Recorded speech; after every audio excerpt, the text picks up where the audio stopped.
Então, boa noite a todos, sejam bem-vindos.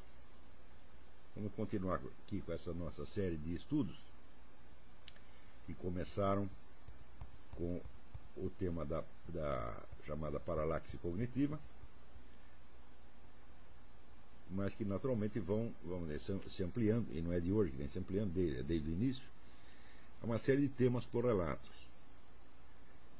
Para esse estudo, nós precisávamos, uma das necessidades que apareceram foi a de caracterizar, onde o mais aproximadamente possível, o início do processo histórico que nós estávamos tentando descrever.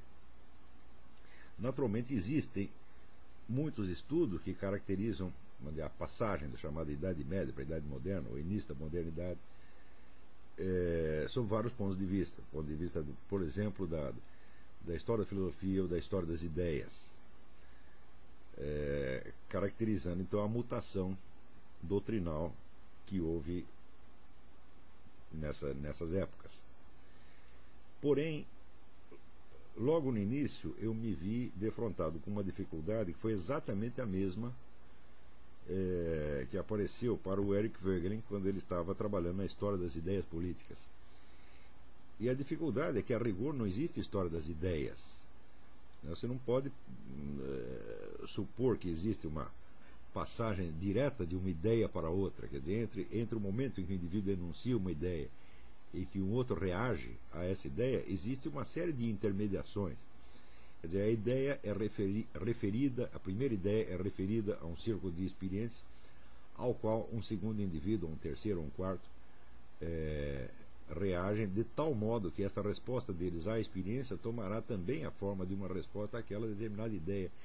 Mas que a resposta sempre, a reação é sempre a um conjunto de fatores reais e não a uma ideia em particular. Se houver uma resposta à ideia em particular, o que também em certos casos pode acontecer, mesmo assim essa resposta será filtrada pelo conjunto da experiência que o indivíduo respondente estará tomando como pano de fundo para articular ou para fundamentar a sua reação. Então, o próprio conceito de história das ideias é um tanto esquisito. Quer dizer, a história das ideias é necessariamente uma história descontínua, a história que é escandida, né, por abismos inteiros de experiências que não estão registradas no mundo das ideias, que não fazem parte do mundo das ideias, e que só estão refletidos nas ideias muito indiretamente, mas que são, na verdade, o fundo desde o qual emergem as ideias que vão parecer mais tarde, né, ser respostas umas às outras.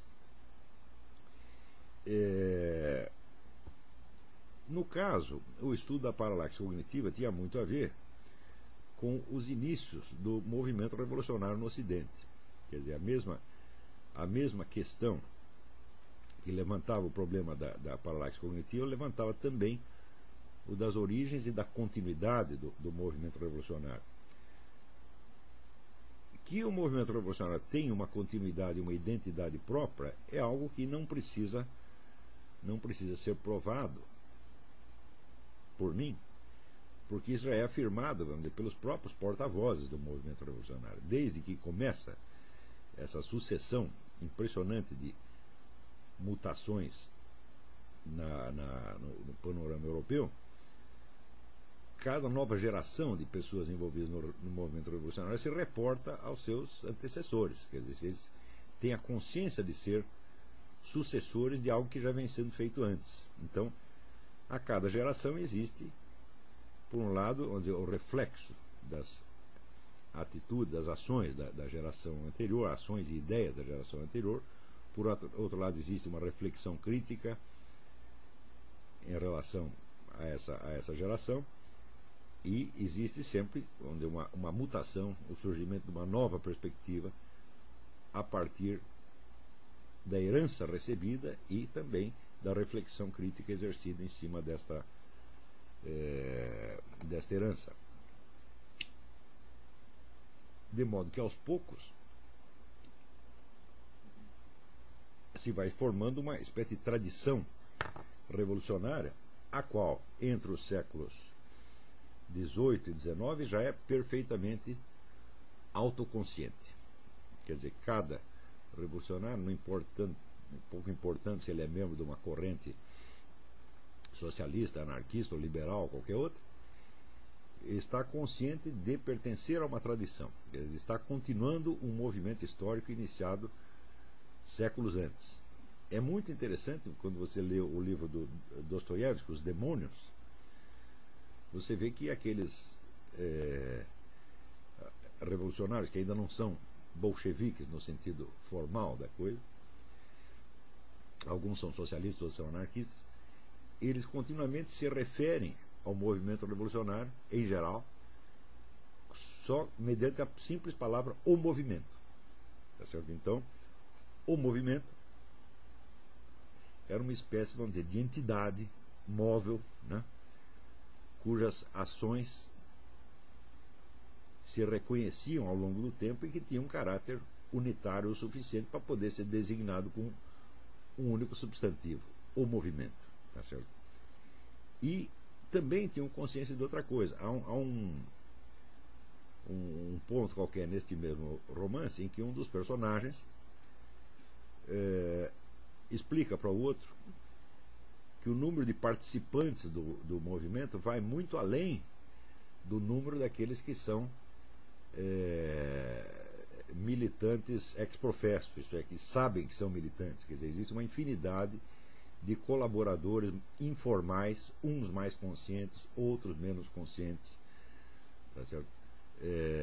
Formando uma rede daquilo que mais tarde se chamaria os companheiros de viagem, simpatizantes e no fim das contas, aqueles que Lenin chamava os idiotas úteis. Quer dizer, os idiotas úteis fazem parte integrante do movimento e cada decisão estratégica tomada aqui ou ali sempre leva em conta este imenso exército de reserva que colaborará com o movimento num sentido conhecido de antemão, mas sem que eles próprios tenham uma noção clara do que estão fazendo e de qual a sua participação. Quer dizer, a partir do século XIX, então já existe inclusive uma teorização do movimento por ele mesmo. Tá certo? A unidade do movimento revolucionário se torna objeto de teoria e de discussão. Quer dizer, isto é a prova máxima de que essa unidade é uma coisa autoconsciente, de que o movimento revolucionário sabe, conhece a sua própria unidade e se baseia nela como fonte das suas autoanálises e das suas decisões. Então, ninguém jamais negou a existência do movimento revolucionário, embora a maioria dos historiadores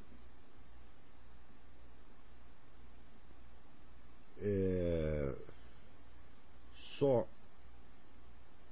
o caracterizem como um movimento revolucionário a partir do século XVIII e das décadas que prepararam a Revolução Francesa. Quando nós investigamos, rastreamos um pouco a origem dessas coisas, nós vemos que não seria errado você falar de um movimento revolucionário já a partir do século XIV ou XV, que é uma coisa que de início não chama a atenção como um fenômeno de amplitude europeia, mas aparece sob a forma de uma série de rebeliões locais. Mais tarde, uma profusão de movimentos diferentes conflui para formar essas identidades que são identidades históricas, que são o chamado Renascimento, a chamada Reforma, bem como a Contra-Reforma, que, a meu ver, faz parte do processo revolucionário, e isso será objeto de uma aula mais tarde.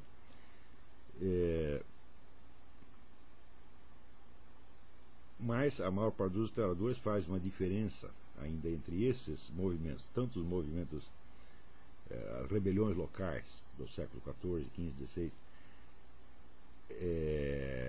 quanto a Renascença e a Reforma, e a fase propriamente revolucionária. Mas hoje eu acho que já temos condição de perceber, vamos dizer, a unidade por baixo disso. Essa unidade não apareceu antes,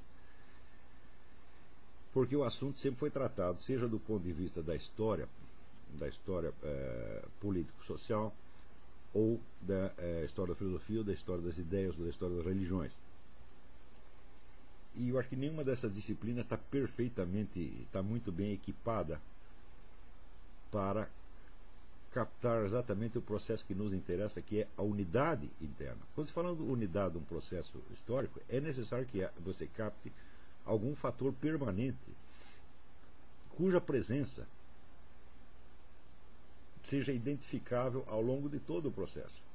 Quer dizer, algo tem de permanecer, algo que caracteriza a unidade desse processo. Ora, do ponto de vista da história das ideias, isso é impossível, porque esses últimos 4 ou 5 séculos veio uma profusão alucinante de doutrinas, escolas filosóficas, movimentos políticos, religiosos, etc, etc, etc. Você tentar, então, captar uma unidade do ponto de vista do conteúdo dessas ideias é absolutamente impossível. Então, quer dizer, tanto a história da filosofia quanto a história das ideias, quanto a história política, social, cultural, também não parece estar aparelhada para captar essa unidade. E foi através de uma sucessão de análises muito meticulosas de várias expressões do movimento revolucionário que eu fui, aos poucos, apreendendo os pontos constantes. E esses pontos constantes não pertencem à ordem do conteúdo das ideias, não pertencem às ideologias, não pertencem às filosofias, não pertencem às doutrinas e não pertencem às estratégias de ação.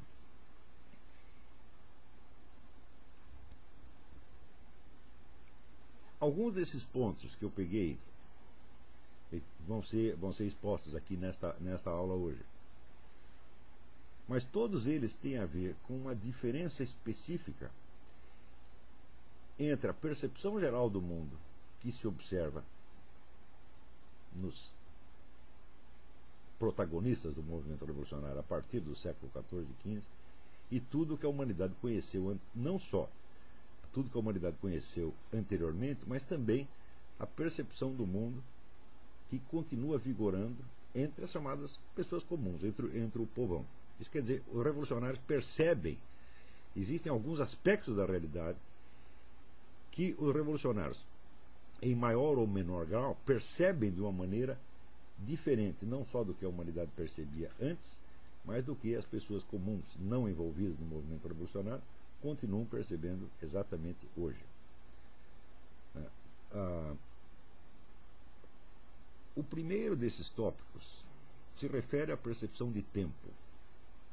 O que eu estou dizendo é que todos os revolucionários, todos os membros do movimento revolucionário, a partir do século XIV até hoje, têm uma percepção do tempo que é diferente da percepção do tempo pelas pessoas comuns e pelo restante da humanidade.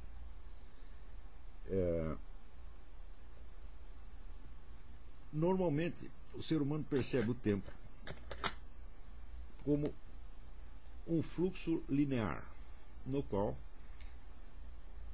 vamos dizer, o passado liga a um futuro através, vamos dizer, de um presente cuja duração é mais ou menos indefinida. Quer dizer, nós não podemos medir o presente, mas nós podemos identificá-lo.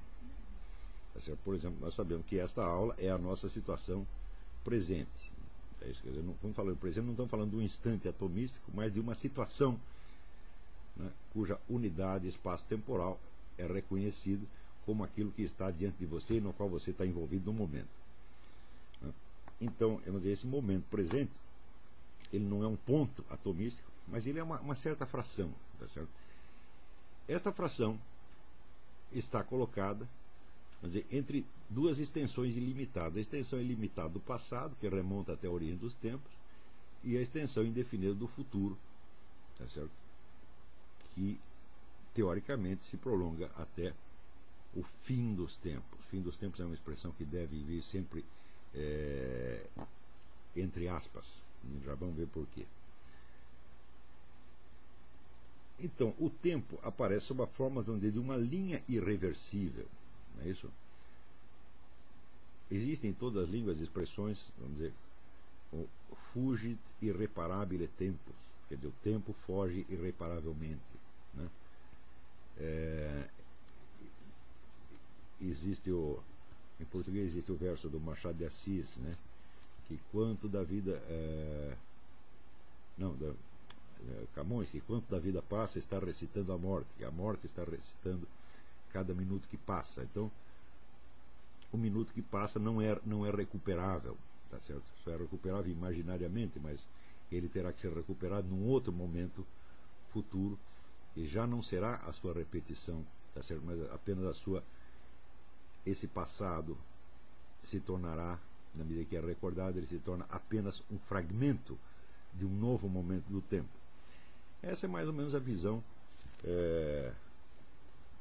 universal do tempo. É uma experiência que todos os seres humanos têm, tá certo? Não há nenhum ser humano que não saiba que aquilo que aconteceu não desacontece mais. Pode ser modificado no futuro, mas não pode ser revogado. Então, essa irreversibilidade, essa irreparabilidade do tempo faz parte da experiência universal do tempo. Ela é a própria experiência universal do tempo. Então, quando começam a surgir os primeiros movimentos revolucionários no Ocidente, eles surgem desde dentro do cristianismo e surgem baseados na ideia de ou apressar o juízo final, tá certo?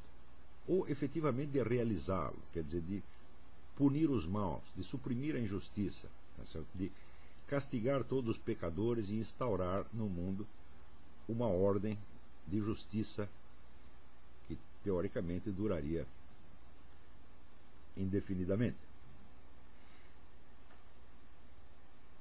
Como esta concepção, vamos dizer, de uma ordem social, política justa, ela é sempre colocada num futuro, quer dizer, você vive dentro de um estado que você reconhece como um estado de corrupção e pecado, e você pretende realizar uma ordem justa no futuro, você não tem o conhecimento dessa ordem justa como um dado de experiência. Ele não faz parte da realidade vivenciada. Ela é uma concepção que você está chutando para o futuro, e é, de certo modo, uma expectativa, uma esperança, uma promessa, ou coisa assim. E você só a conhece como tal. Tá certo?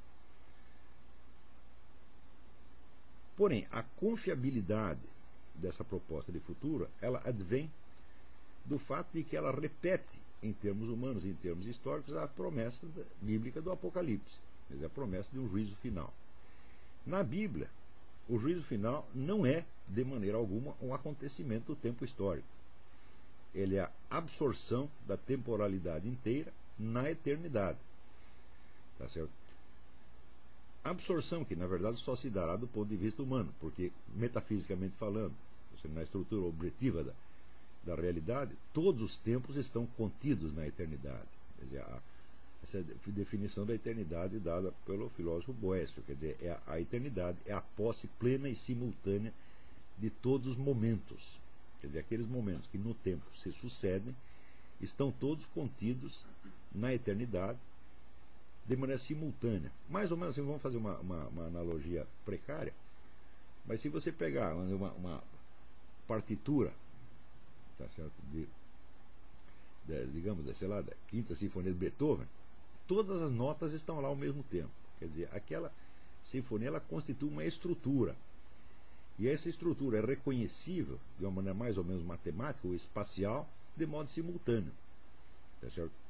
Se não fosse possível você reconhecer esta estrutura simultaneamente, você jamais chegaria a saber o que é a Sinfonia de Beethoven. Você só poderia identificar pedaços soltos que se sucedem no tempo. Mas como você é capaz de concebê-los, tá certo? Ao mesmo tempo você percebe a estrutura. E essa estrutura é exatamente a identidade, a forma dessa obra, a qual, no entanto, não pode ser executada toda ao mesmo tempo. Você não pode tocar todas as notas ao mesmo tempo. Você tem que tocar uma depois da outra. Quer dizer, ela terá, a execução terá uma duração mais ou menos determinada. Tá certo? Mas note bem, se esta música só pudesse ser reconhecida temporalmente, tá certo? E não como estrutura fixa, ela não poderia sequer ser identificada como tal. Você nem perceberia que ela é uma sinfonia e não a outra. Seria apenas um fluxo de notas, um fluxo de sons que não se sabe onde começa nem onde termina. Tá certo? Mas quando você ouviu a primeira vez Quando você termina de ouvir, te sobra, né, alguns pontos de referência entre os quais você percebe similaridades, ligações estruturais. E essa estrutura, esta forma, por assim dizer, espacial da sinfonia é que é a identidade dela, né? Dito de outro modo, você reconhece a Quinta Sinfonia de Beethoven e é capaz de distingui-la de outras músicas, porque você a percebe como estrutura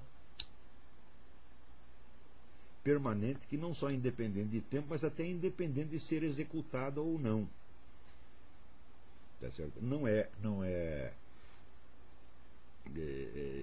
desprovido de importância o fato de que nenhum compositor pode compor a sua música nota por nota. Ele tem de conceber a estrutura primeiro. Quer dizer, a estrutura ela aparece toda no relance. E depois é que ele vai, vamos dizer, trocar em miúdos. Vai colocar a série de notas que expressam exatamente a estrutura tal como ele a concebeu. Do mesmo modo que o arquiteto que concebe um edifício, ele tem que construí-lo tijolo por tijolo, ou pedra por pedra, mas ele não pode concebê-lo assim. Ele tem de conceber a estrutura toda num relance. Embora seja impossível você construir um edifício de maneira instantânea. Quer dizer, a construção prosseguirá durante X tempo, orientada por pela visão de uma estrutura permanente que a precede, tá certo? E que permanece depois dela, porque se o edifício cair, o edifício for destruído, tá certo? A sua concepção, a sua ordem permanece, ela ainda é concebível depois disso, e justamente se você tentar reconstruir o edifício, será justamente com base na visão que você tinha da estrutura, tá certo?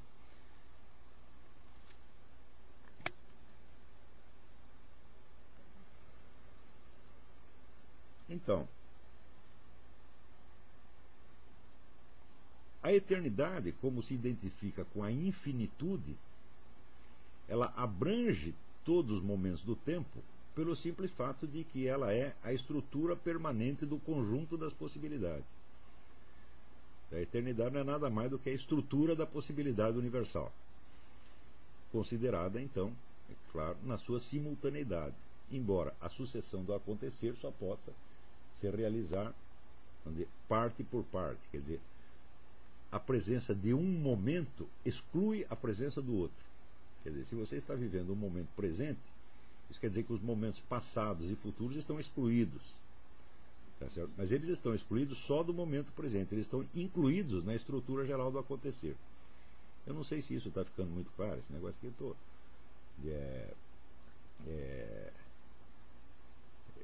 Esse assunto em si já bastaria para dar um curso separado, né? Mas, se vocês entendem a definição do Boécio de que a eternidade é a posse plena, é a presença plena de todos os momentos, também entendem que a eternidade é a estrutura do mundo total da possibilidade, quer dizer, todas as combinações possíveis e imagináveis daquilo que pode vir a acontecer. Então, do ponto de vista lógico e do ponto de vista metafísico, é claro que o tempo está incluído na eternidade. Quer dizer, o tempo é apenas, vamos dizer, a sucessão das possibilidades que se realizaram até agora, tá certo? E o encaixe delas com as possibilidades subsequentes. Tudo isso tem que fazer parte da eternidade, porque se tudo isso faz parte do possível, está incluído dentro da estrutura do possível. Então, isso quer dizer que, quando a Bíblia nos fala no juízo final, quer dizer, num acerto final de contas, tá certo? Entre a totalidade dos seres humanos e a totalidade daquilo que eles fizeram, isso supõe que eles pararam de fazer. Quer dizer, a sucessão das ações terminou. Não há mais ações. Então, o que existe? Existe a reabsorção do tempo na eternidade. Aquilo que sucedeu ao longo do tempo passa a ser encarado já não como mais um momento do tempo, não como uma sucessão, mas como uma estrutura simultânea que, portanto, pode ser vista como unidade e julgada. É por isso que chama o juízo final. Não é isso? Então,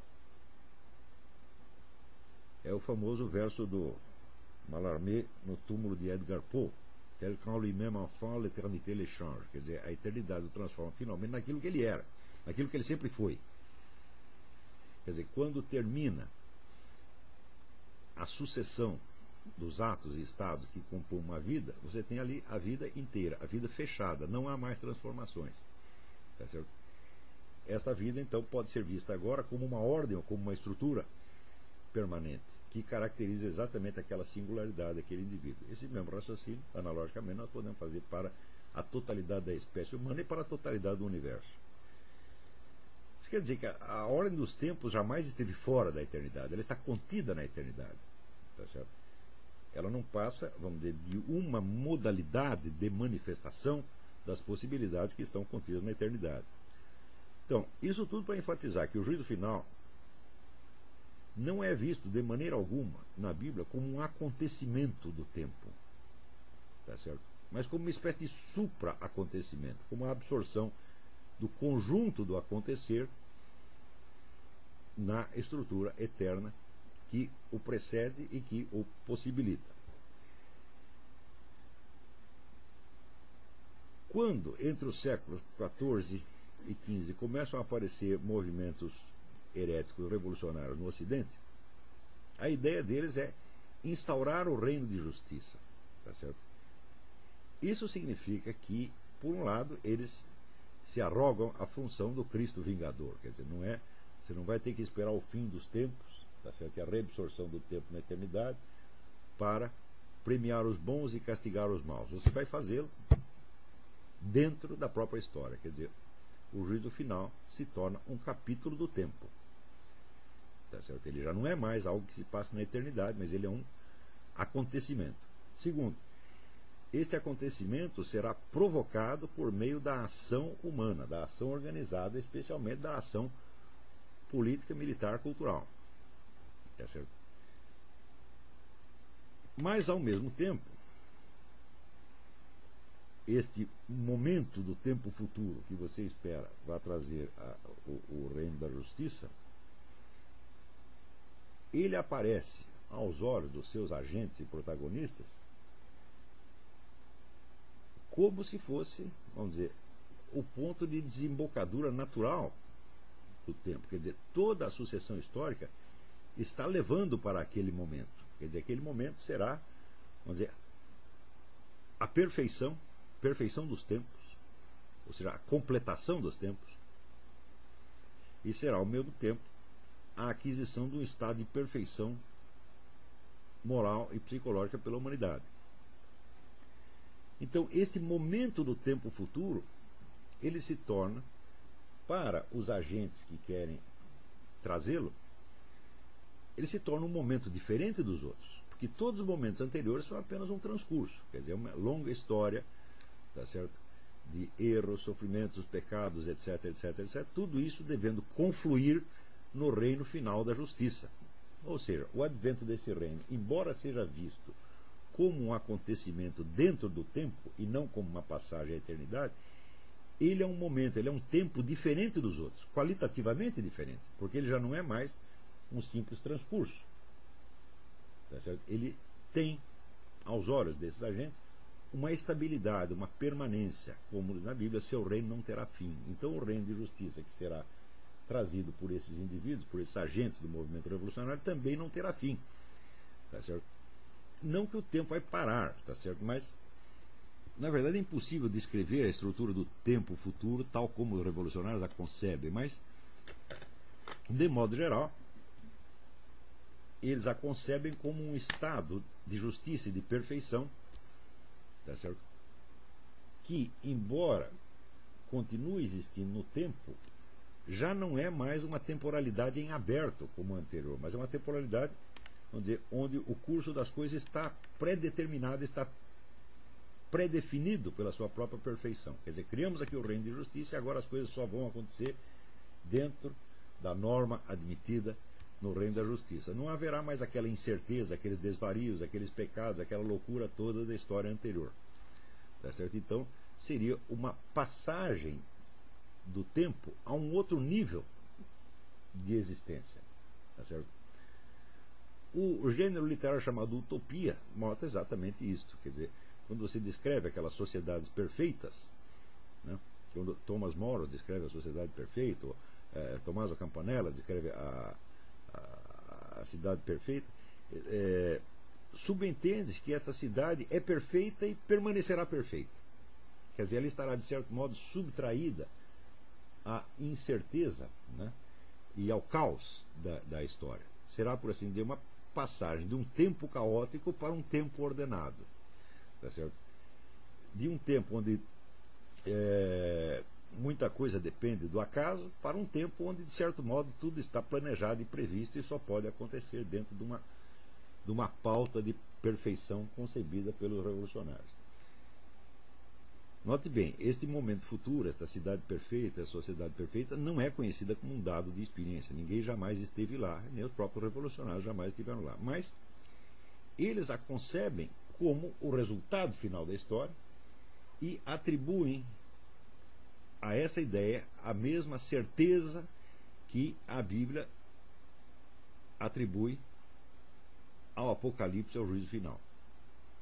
Nós podemos dizer que, metafisicamente, a afirmação bíblica do Apocalipse é indiscutível. Tá certo?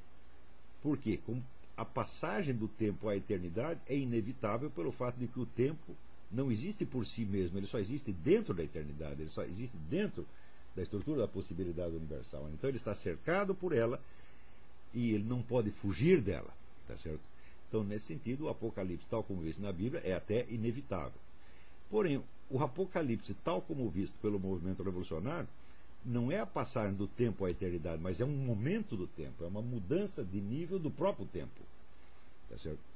Esta mudança de nível, que ninguém experimentou como dado da realidade, é vivenciada como uma hipótese, ou como uma promessa, ou como uma esperança, mas a ela os revolucionários atribuem a mesma certeza que a Bíblia atribui ao Apocalipse. Tá certo? Então, isto quer dizer que se a história humana, se o conjunto do acontecer humano está se dirigindo para um instante privilegiado no qual vai emergir uma nova sociedade perfeita, tá certo? Na qual, portanto, todos os dramas humanos, esses sofrimentos humanos estarão superados e haverá então uma estabilização da ordem humana. Se tudo converge para este final, ora, é este final que, sendo o objetivo da história humana, é também o fundamento da explicação dela. Quer dizer, a história existe em função deste futuro que deve ser atingido. Assim como na Bíblia. Vamos dizer, a explicação e a justificação final de tudo, né, são dadas pela vinda final do Cristo, que separará então os carneiros dos bodes, é certo? E mandará uns para o inferno, outros para o céu, separa então os condenados dos eleitos. Assim também, na perspectiva revolucionária, será o advento da sociedade perfeita o objetivo e, portanto, a razão de ser de toda a história anterior. Ora, com isso, então, observa-se uma inversão radical do sentido do tempo. Porque o restante da humanidade, e a quase totalidade das pessoas ainda hoje, pessoas que não estão, vamos dizer, totalmente envolvidas pelo processo revolucionário, nessa vivência que, vamos dizer, normal e tradicional do tempo, nós sabemos que o passado já não pode ser alterado. Quer dizer, sob este aspecto, né, o passado é a única certeza. Por mais difícil que seja de conhecê-lo, você sabe que você não vai remexer nele mais. Ao passo que o futuro é precisamente aquilo que não está determinado, aquilo que é contingente. Contingente, em lógica, quer dizer aquilo que pode ser ou pode não ser. Tá certo? Então, mesmo o futuro breve. Quer dizer, aí, nessa sala, por exemplo, tem várias pessoas ouvindo esta aula, e também pela internet, algumas acompanhando, aqui também nessa sala tem algumas acompanhando. Quais dessas pessoas vão entender a minha explicação e quais não vão? Eu não tenho a menor ideia disso. É isso. Pode ser que um sujeito que acompanhou tudo até um certo ponto, aí ele perde o fio da meada e não entende mais nada. E pode ser que o outro que está dormindo, acorda e tem uma sacação e percebe tudo. Ou seja, eu não sou capaz de prever. Eu conseguirei dar o resto desta minha aula, vamos dizer, de maneira clara e ordenada, como pretendo eu ter dado até esse momento? Eu não sei. Pode ser que eu me confunda daqui a pouco, que eu esqueça tudo, apaga tudo, não sei mais o que ia dizer. Afinal de contas, eu estou velho, tenho direito à minha cota de Alzheimer, essa coisa toda. Então, tudo pode acontecer. Tá certo? Daqui 2 minutos, 3 minutos, 4 minutos, quanto mais, não dizer, alguns séculos ou milênios. Então, o passado é irreversível e o futuro é contingente. Tá certo? E o presente é uma certeza, mas é uma certeza móvel, que está continuamente desaparecendo diante de nós. Essa é a experiência normal do tempo, normal, tradicional, universal do tempo. Para o revolucionário, ao contrário, o que é certo é o futuro. Esta é a única, é a certeza que o move.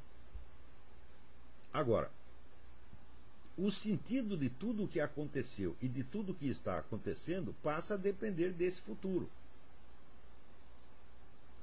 Por exemplo, acontecimentos que apressaram, ou facilitaram, ou favoreceram o advento das transformações esperadas tem um sentido. E aquilo que atrapalha, atrasa ou impossibilita o desenvolvimento do processo tem outro sentido.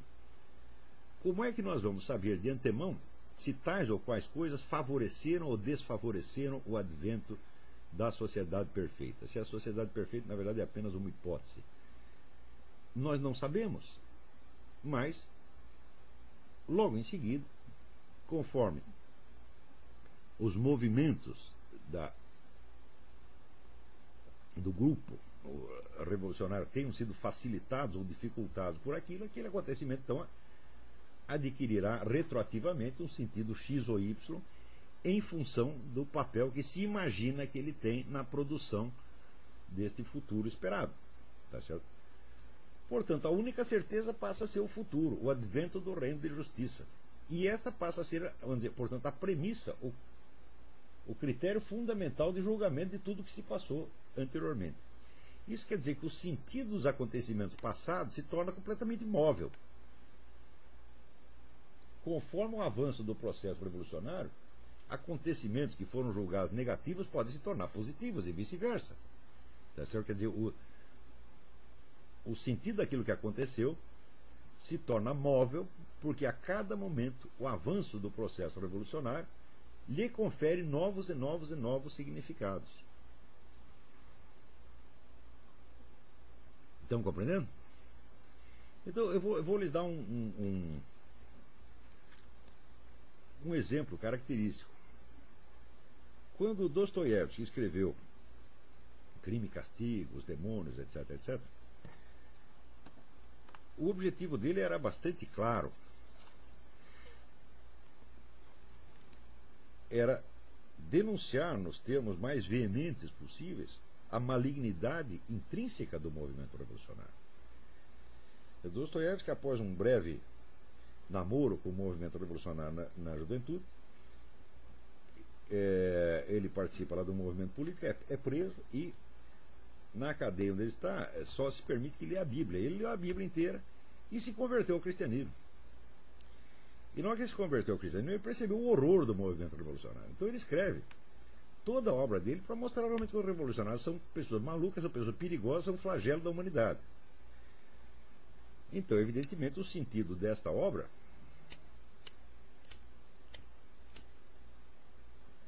o sentido imediato desta obra se opõe da maneira mais flagrante à dos outros escritores que tinham uma visão futurista, revolucionária ou modernizante, como, por exemplo, Ivan Turgenev. Turgenev era um sujeito que sonhava em libertar a Rússia das suas antigas tradições religiosas, etc., e modernizar a Rússia, fazer da Rússia uma espécie de França. Tá certo? Então, a perspectiva é exatamente inversa à de Dostoiévski.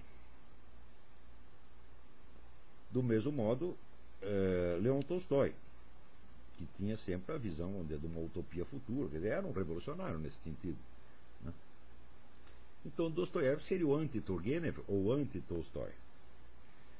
Acontece que no século XX teve um estudioso comunista, Georgi Lukács, um húngaro, filósofo húngaro,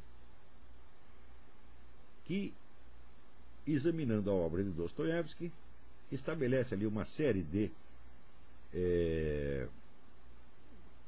interpretações que fazem então do universo de Dostoiévski uma análise crítica do capitalismo do seu tempo. Então o que ele faz? Ele infunde um sentido revolucionário comunista na obra do próprio Dostoiévski. Tá certo? Isso quer dizer que Dostoiévski, que era um inimigo do movimento revolucionário, já pode ser lido como se fosse um amigo ou um aliado. Tá certo? Isto fez com que os autores marxistas, tinha muitos escritores, pensadores marxistas, que liam Dostoiévski não conseguiam deixar de apreciar a beleza e a profundidade daquilo, ainda que aquilo fosse contra as suas convicções. A partir desse momento, então, eles se encontraram mais aliviados, quer dizer, eles já estavam autorizados pela ideologia revolucionária a admirar o Dostoiévski, tá certo?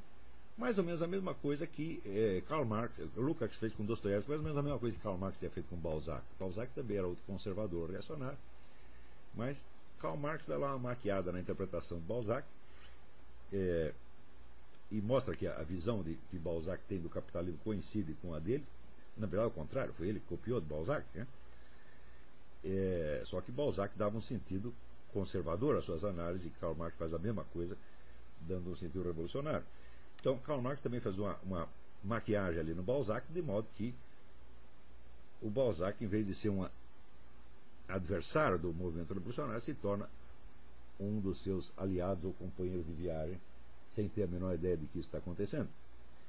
Então, isso mostra que, conforme o papel que a cada momento se atribui a cada acontecimento do passado na produção da suposta sociedade futura, modifica então o sentido que se dá a esse acontecimento passado e a visão que se tem dele. Tá certo? Então,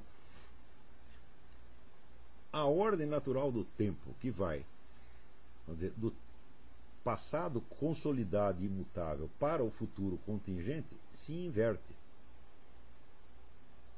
É o futuro que é dado como líquido e certo, porque ele é a finalidade da história, ele é o objetivo da história, ele é que passa a articular toda a história. Tá certo? Então, nós podemos entender o futuro em função do que aconteceu no passado, dentro de um raciocínio de causa e efeito, na qual incluímos, vamos dizer, mesmo os nossos planos de futuro, eles só têm capacidade de moldar esse futuro caso eles estejam no passado. Quer dizer, os seus planos têm uma história também. E essa história já vem se desenrolando há algum tempo. E é por isso mesmo que esses planos podem exercer alguma ação no futuro. Quer dizer, um plano que fosse apenas vamos dizer, um relance, né, uma percepção instantânea, que depois desaparecesse para sempre, não exerceria função alguma. Você teve aquela ideia, aquela sacação e esqueceu em seguida.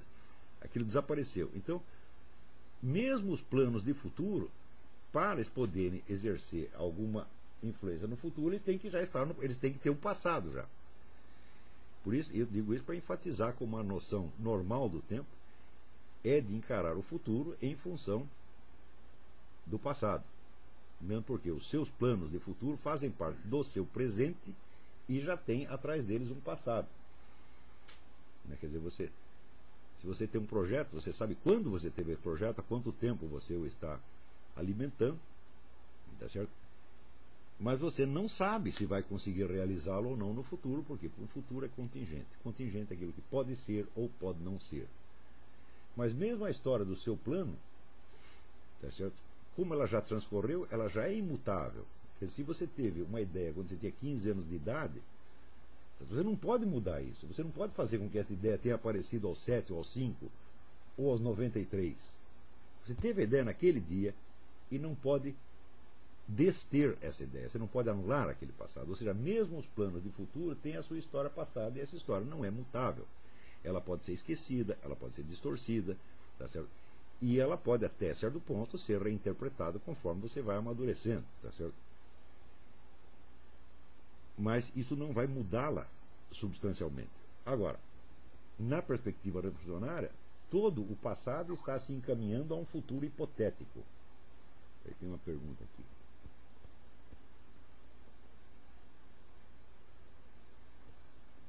Aqui tem uma pergunta. Todo jovem não é naturalmente revolucionário? Esse senso comum está errado? Quando ficamos mais velhos, não nos tornamos mais conservadores? Assim, a mentalidade revolucionária não seria um fenômeno nascido a partir do século XIV, mas inerente ao ser humano em qualquer época histórica? Bom, a pergunta já contém a sua própria resposta. Se o movimento revolucionário tem uma origem datável, quer dizer que ele não é um dado permanente, tá, na história humana. Tá certo? E, se ele fosse um dado permanente, a própria concepção do passado irreversível e do futuro contingente nunca teria existido, porque o passado é que seria contingente e o futuro é que seria, por assim dizer, irreversível. Porque essa é uma ideia que só aparece numa dada civilização, que é a civilização europeia, a partir de um certo momento. Tá certo? Em segundo lugar,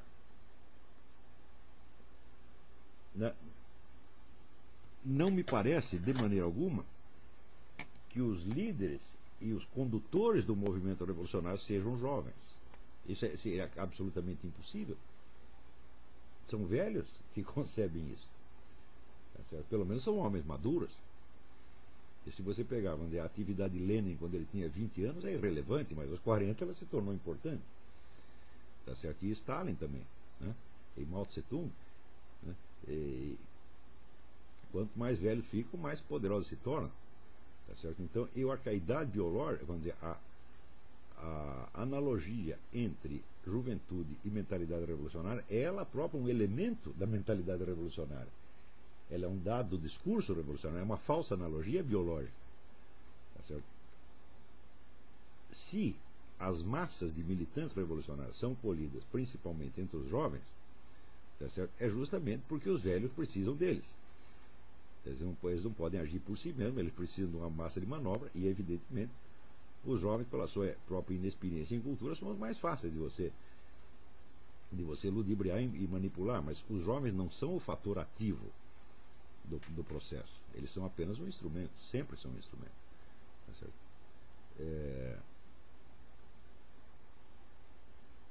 Então, esta falsa analogia biológica, como muitas outras que vão surgir mais tarde, que vão constituir toda o imaginário, né, da ideia revolucionária, tudo isso está dentro do movimento revolucionário, faz parte dele, que não são realidades permanentes da vida humana, são dados puramente ideológicos. Né? Aqui tem outra pergunta.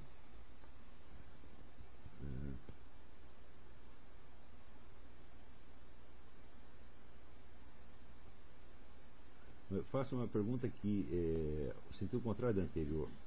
Num blog talk recente, você comentou sobre uma pesquisa publicada pelo Washington Post, no qual se comprovou que o ser humano prefere a segurança do senso comum, mesmo quando é mentiroso, do que o confronto com a verdade. Tomando isso como verdadeiro, não seria um contrassenso haver um movimento revolucionário desde o século XIV? Como explicar essa contradição, esse fenômeno revolucionário da constatação científica citada? Note bem, o que o movimento revolucionário faz é essencialmente tentar modificar o senso comum.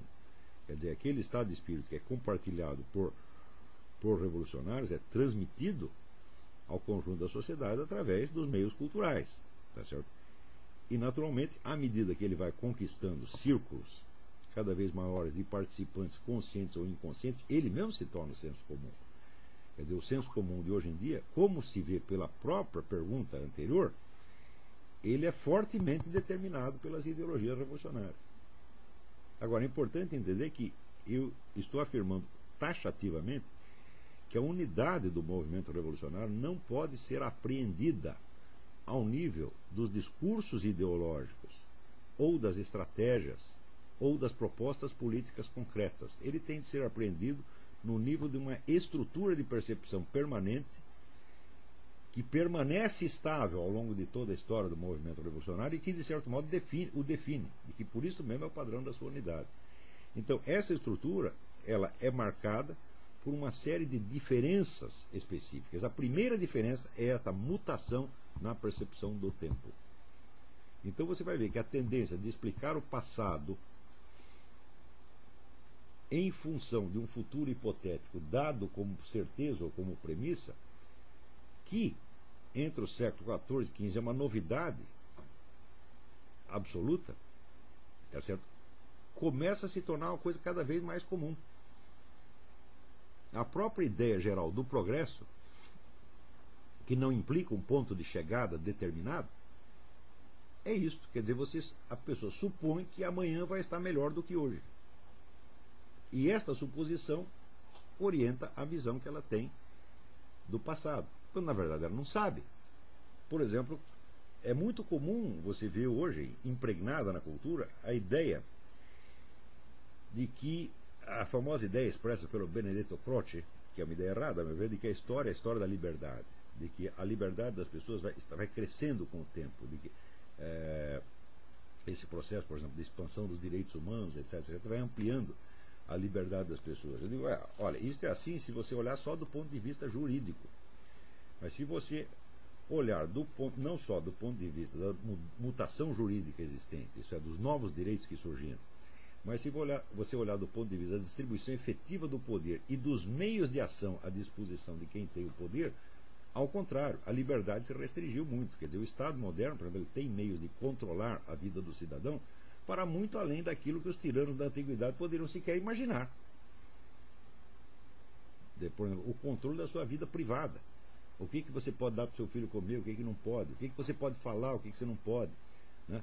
Isso aí são meios de ação que foram crescendo e dando à autoridade, né, instrumentos de controle muito acima das ambições de Átila Uno, Júlio César, Gengis Khan, etc, etc.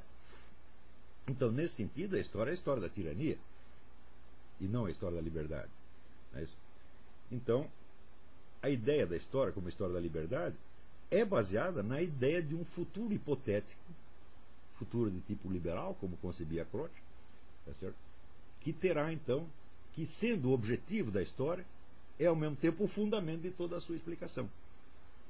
Ora, à luz de um exame objetivo da estrutura do tempo, o que nós sabemos é que nós não sabemos qual é o futuro. Ora, em primeiríssimo lugar, por um motivo muito simples. Eu não posso saber qual é o sentido, o objetivo da história, porque eu não sei quando a história vai terminar. Eu posso saber qual é o sentido final de uma tragédia de Shakespeare, porque tem um último ato.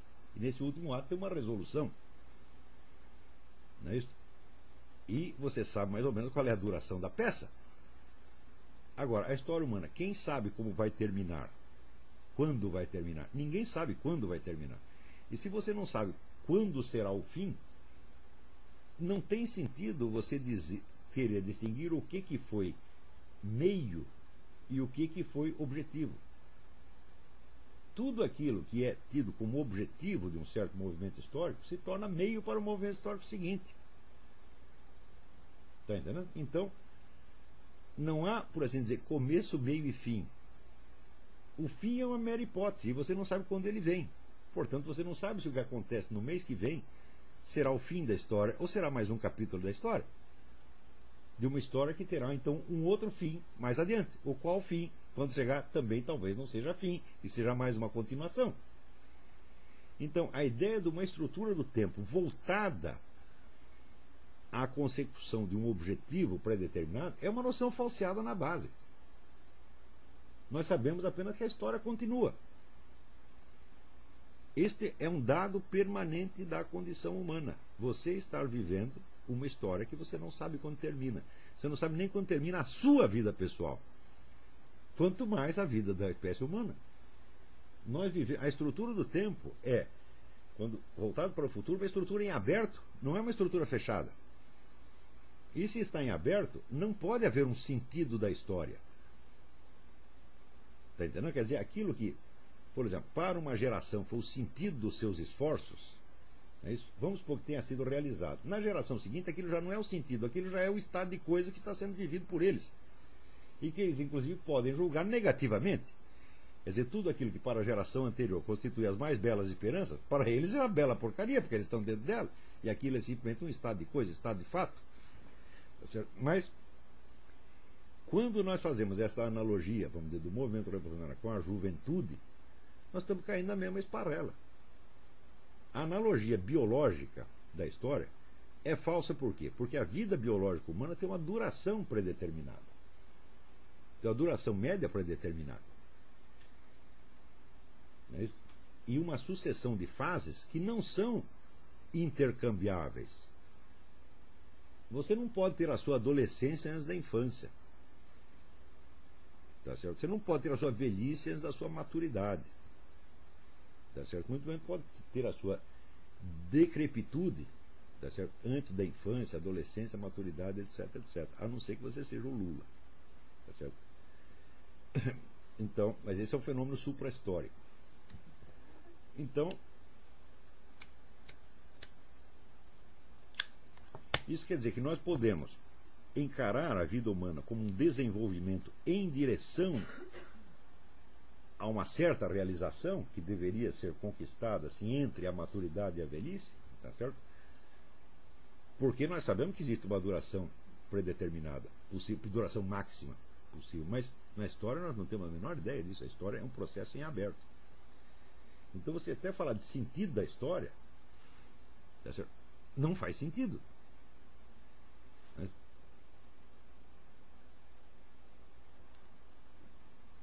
Muito bem, então esta inversão do sentido do tempo é a primeira característica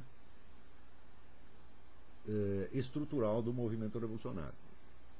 Esta inversão está presente desde aqueles movimentos messiânicos do século XIV, XV, XVI, até o Fórum Social Mundial. Esse é um dado permanente do movimento revolucionário. Quer dizer, com isso ele se distingue de tudo que aconteceu antes. Tá certo? Uma segunda inversão, tá certo? É a inversão moral. Por quê? Supõe-se que este futuro a ser realizado represente a justiça e o bem. Tá certo? Porém, ele não pode ser realizado por meio da justiça e do bem. Ele tem de ser realizado por meios político-militares usuais, ou seja, através do emprego de todos os meios violentos, cruéis e malignos necessários. Quer dizer, ninguém pode esperar realizar, vamos dizer, uma sociedade utópica passando a mão na cabeça de seus adversários e perdoando-os por seus pecados. Por exemplo, se os comunistas se lembrarem de que os capitalistas, né, são seus irmãos em Cristo e começarem a passar a mão na cabeça deles, tá certo? Eles não vão acabar com o capitalismo. Se você começa a perdoar os capitalistas, acabou o socialismo.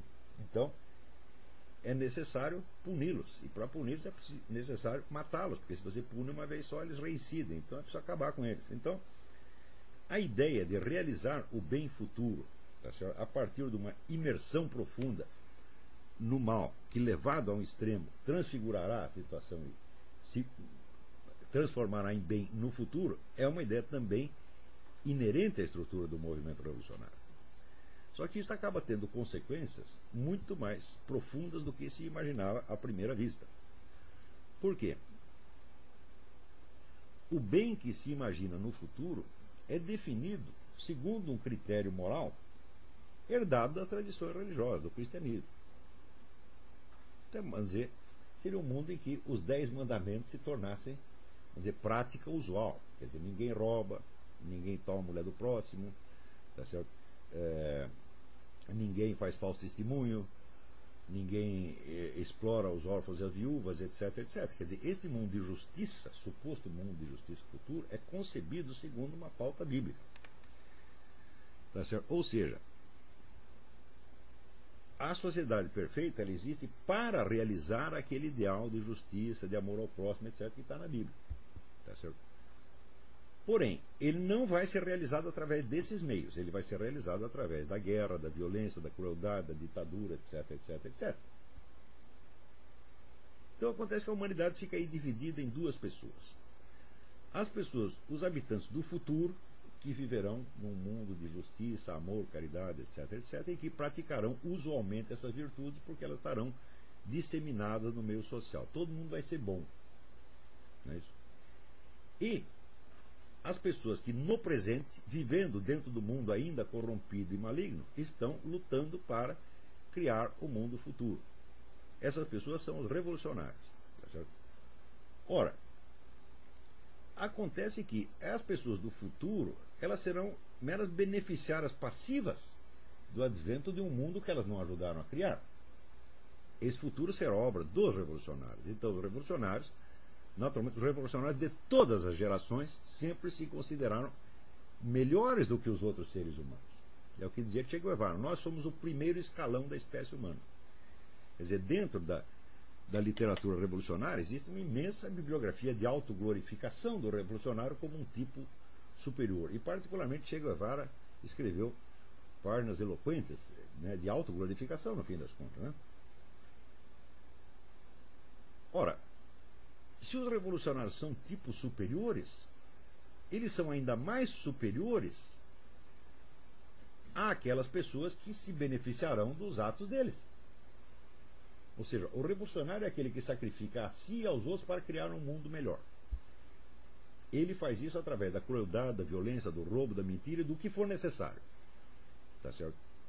No futuro, ninguém mais será obrigado a fazer nada disso, porque todo mundo viverá numa sociedade justa e todos serão bons. Mas se o revolucionário que é o tipo superior, então significa o seguinte: que o mal, o pecado, o crime, a violência, a mentira que ele comete hoje são moralmente superiores às virtudes gerais dos habitantes do futuro. Eles são meros beneficiários passivos. Ora, mas se a perfeição humana já está realizada superiormente no revolucionário, isso quer dizer que os membros da sociedade futura serão apenas uma decadência moral em relação a eles. Né? Suponha, por exemplo, um exemplo que eu dei num artigo esta semana.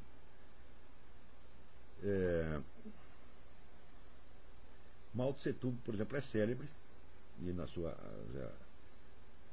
biografia escrita pelo seu médico pessoal e recentemente por uma jornalista chinesa, confirma isso aí, ele estuprou uma infinidade de moças camponesas. Tá certo?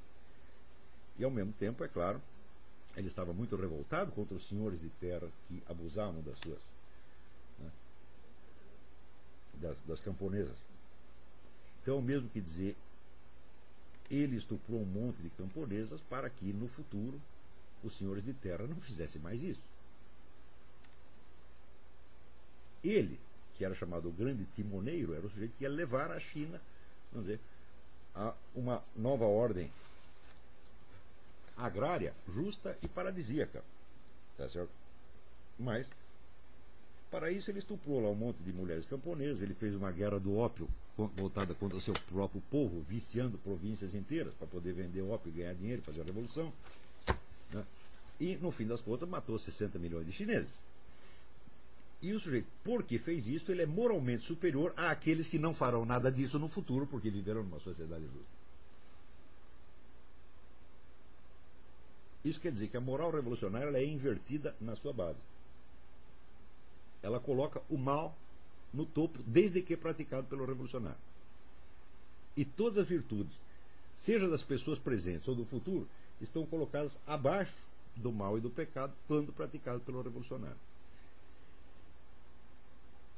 É curioso, por exemplo, que houve um estudo que é feito pelo Paul Johnson, no livro chamado Intellectuals, tem uma tradução brasileira, Os Intelectuais, publicado pela editora Imago, em que ele pega, vamos dizer, a vida dos mentores do mundo moderno, os gurus do mundo moderno, e pergunta assim: quem são essas pessoas?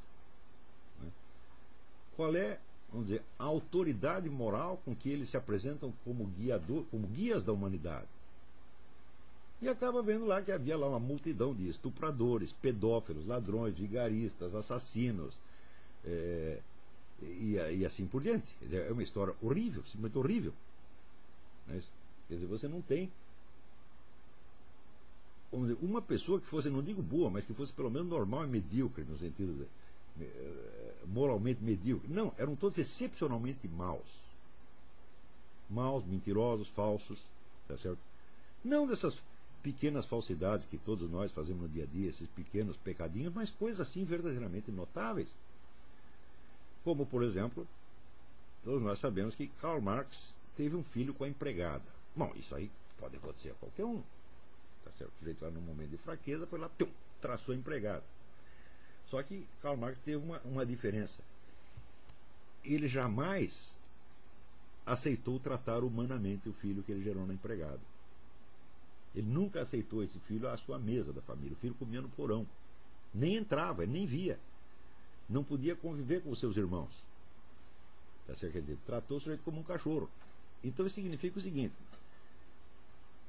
um pouco de hipocrisia todo ser humano pode ter. Mas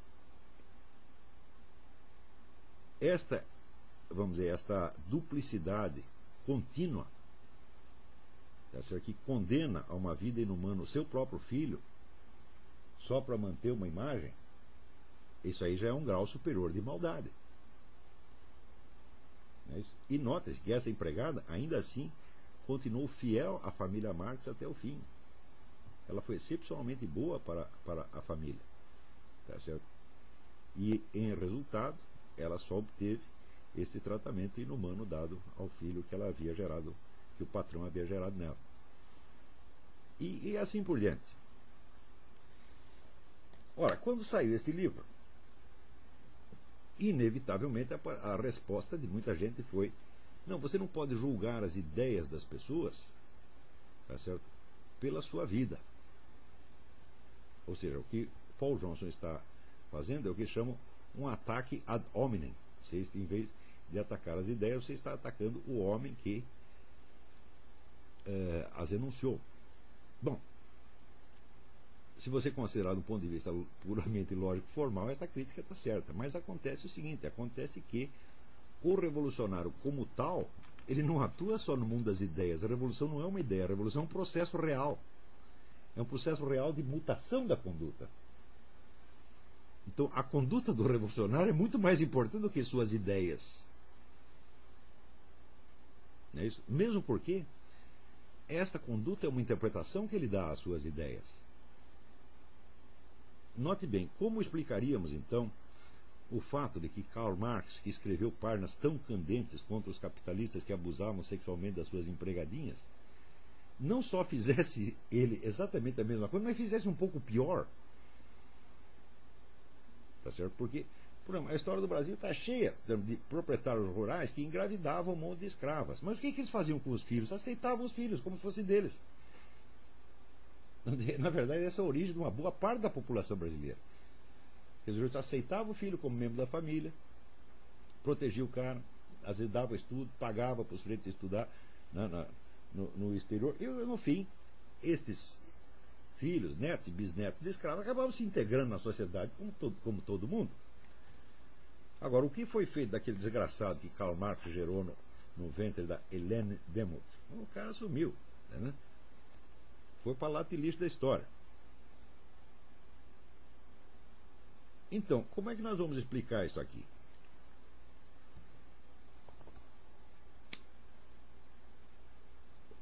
Ou nós entendemos, quer dizer, esta ação de Karl Marx como uma expressão do seu modo de ser revolucionário, ou entendemos como uma contradição existente na própria personalidade de Karl Marx. Então dividiremos Karl Marx em dois. Existe de um lado Karl Marx, o teórico da revolução, e do outro lado Karl Marx, o patrão da Helene Demuth.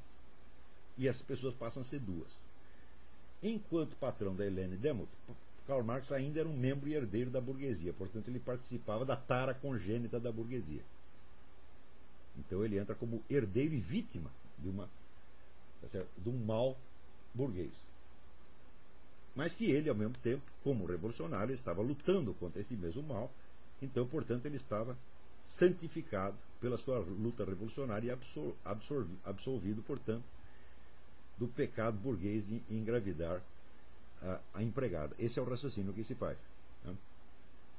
Do mesmo modo, então, Mao Tse Tung, que era um descendente de antigos senhores de terras, ele também tinha essa tara originária de senhor de terras.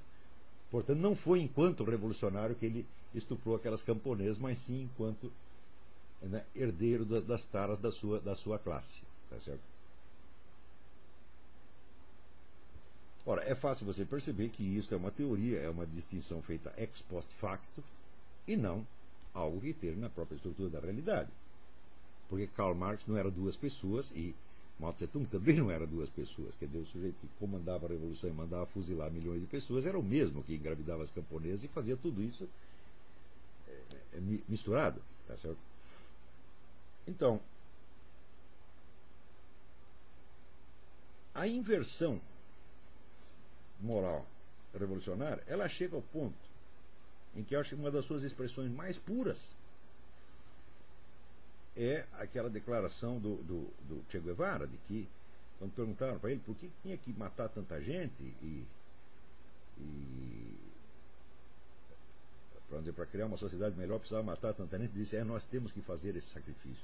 Quer dizer, como se ele estivesse sendo sacrificado. Quer dizer, ele era a vítima sacrificial, ele e não as suas vítimas. Quer dizer, o sujeito que mata é que passa a ser a vítima. Essa estrutura, esse argumento, esse giro de linguagem, ele é adotado universalmente pelo discurso revolucionário. Ou seja, as violências da revolução são atribuídas sempre àqueles que resistem à revolução e não àqueles que as praticam.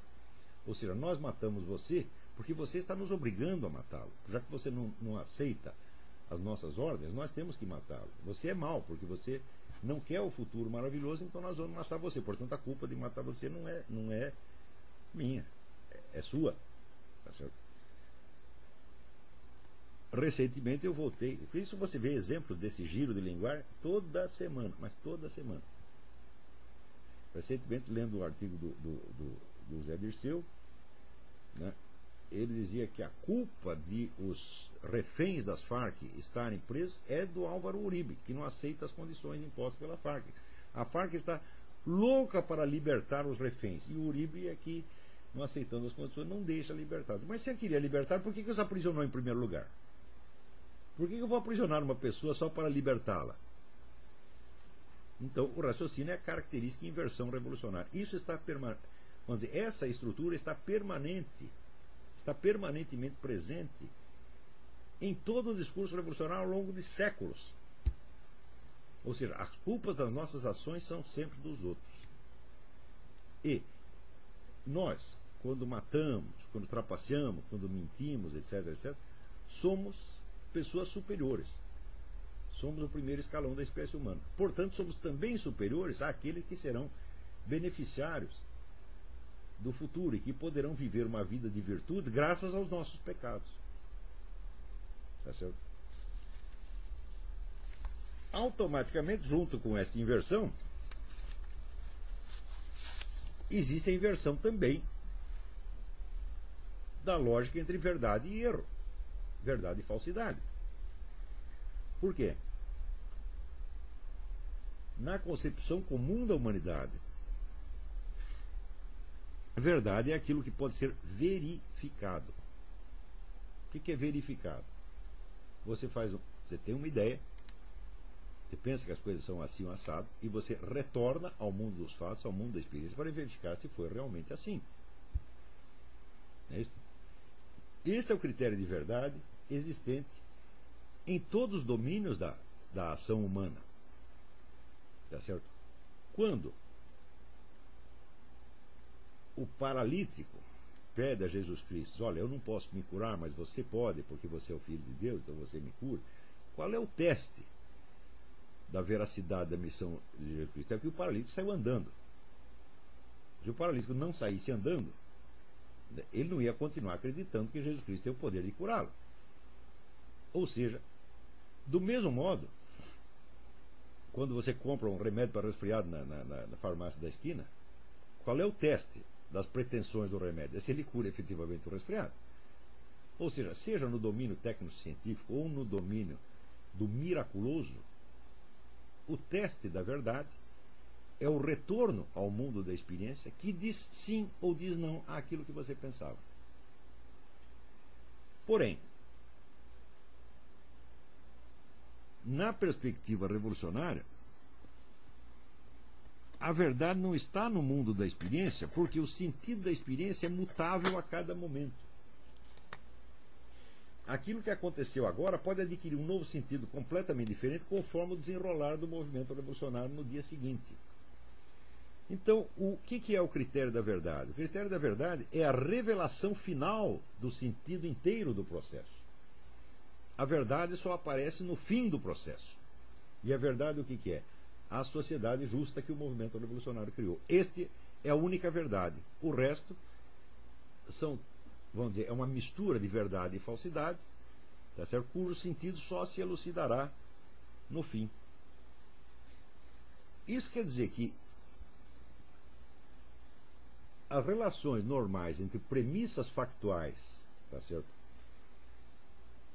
e conclusões hipotéticas se invertem. A conclusão hipotética é que se torna premissa para o julgamento das premissas.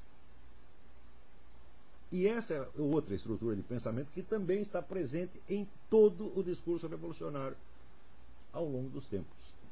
Isto é observável, tá certo, nos teóricos da Revolução Francesa, isso é observável nos filósofos que prepararam a Revolução Francesa, Diderot, Voltaire. Isto está presente em Karl Marx, está presente em Lenin, está presente no Fórum Social Mundial, está presente no Emir Sader, está presente em toda esta cambada uniformemente. O que eles entendem como verdade é a revelação futura do sentido da história. O sentido da história é a revolução e a criação da sociedade justa. Tá certo? O resto foi tudo, vamos dizer, preparação, disfarce, é tudo um lusco-fusco. Tá certo? Muito bem. Esses aqui são apenas 3 inversões. Não sei se vocês percebem, mas existe aí uma quarta inversão que está subentendida na inversão moral, que é a inversão de sujeito e objeto.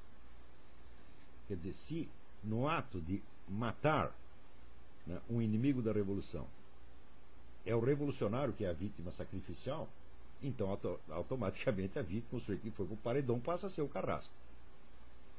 Então, o sujeito da ação passa a ser o seu objeto e o objeto passa a ser o sujeito. Isto também está presente em todo o discurso revolucionário. E justamente, e independentemente das variações enormes, variações ideológicas, políticas, estratégicas e culturais que tem dentro do movimento revolucionário.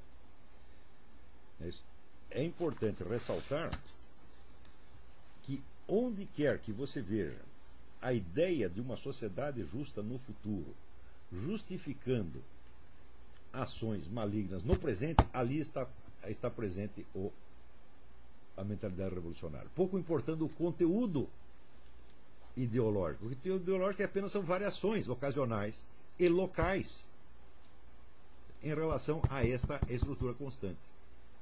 Por exemplo, se o sujeito acha que a sociedade futura é a eliminação da burguesia para matar todos os burgueses, ele é um revolucionário. Agora, se ele acha o seguinte, ele acha, não, o problema não são a burguesia, o problema são os judeus, tem que matar todos os judeus.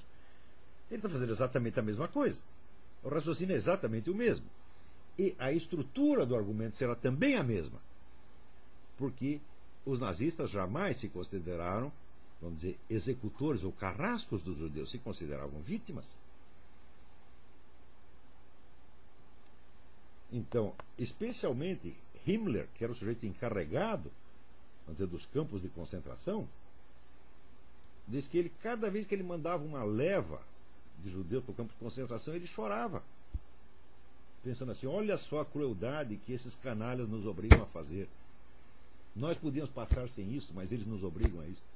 Exatamente como os comunistas pensam, exatamente como Che Guevara pensava. Quer dizer, essa estrutura de percepção é que é a mente revolucionária. Não o conteúdo. O conteúdo pode variar indefinidamente. O mesmo movimento político muda de conversa a cada semana. Não há uma estabilidade ideológica, tá certo? Então, você vê, por exemplo, até a Primeira Guerra Mundial, o movimento comunista era internacionalista e era inimigo radical de todos os nacionalismos. Logo adiante, ele se torna o maior promotor dos nacionalismos no terceiro mundo, porque serão usados como arma contra as potências coloniais.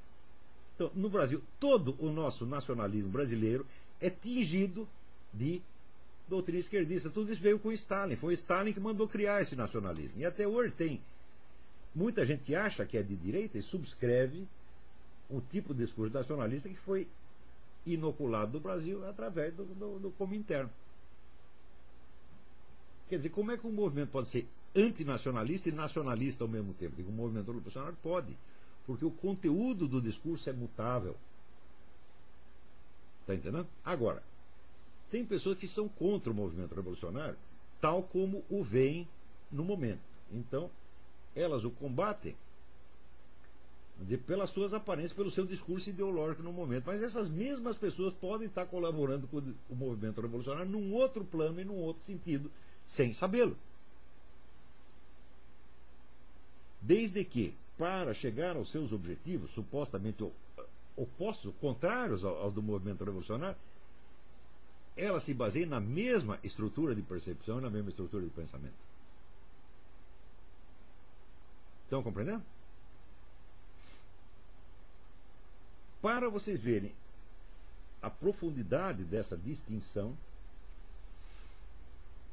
e para vocês verem que aqui pela primeira vez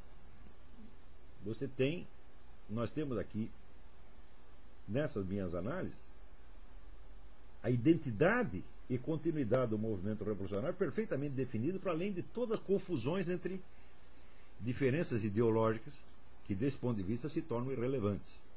Para vocês verem a aplicação correta disto, notem que muitos movimentos que não são tidos como revolucionários, são tidos até como antirrevolucionários ou contra-revolucionários, se incluem evidentemente na dialética revolucionária, porque contribui para esta grande mutação mental da espécie humana, que vai inocular nela a mente revolucionária. Tá certo? E outros movimentos que levam nomes de revolução não são revolucionários de maneira alguma.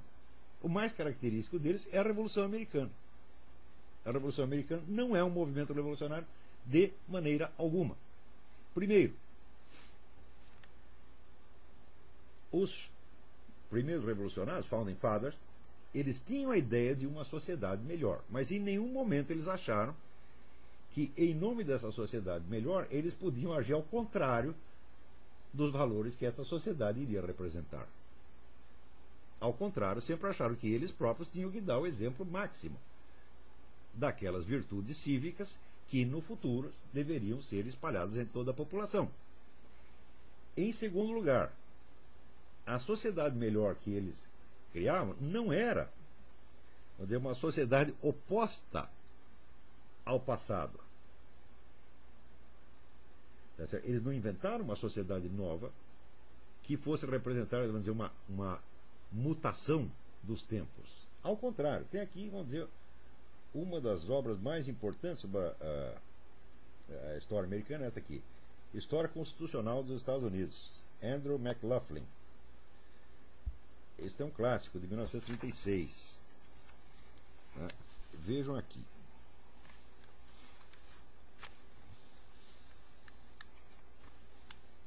Logo no começo ele já diz o seguinte: encontrar um começo para a história constitucional americana é uma tarefa difícil ou impossível. Alguns importantes princípios de governo constitucional já existiam muito antes de que os Estados Unidos fossem fundados. Alguns desses princípios se afirma que já estavam presentes na Magna Carta. Isso significa apenas que, para saber conhecer completamente as forças e ideias que se incorporaram no nosso sistema constitucional, é necessário conhecer o curso principal da história constitucional inglesa. Portanto, a Constituição americana, a inauguração da nova sociedade, já incorporava princípios que já estavam em vigor no constitucionalismo inglês desde muito antes. Porém,